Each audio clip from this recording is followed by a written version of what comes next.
So here we are in Hocking Hills State Forest. We're on the Bridle Trail M, and this is Kasper's first big trail ride. He's been away from home some, but we'll be out 2 weeks this time. So yeah, he's doing great, and it is beautiful here. It's super pretty. We're gonna stop and get a little bit of a drink.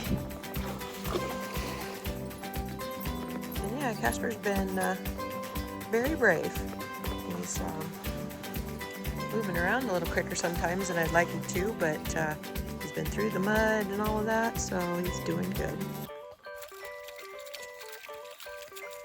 Had a pretty ride up to the artesian well. It's a beautiful day, 70, a nice little breeze. And I got a little place to stop here, tie up.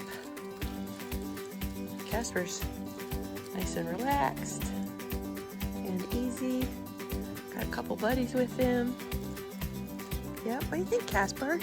You having a good day?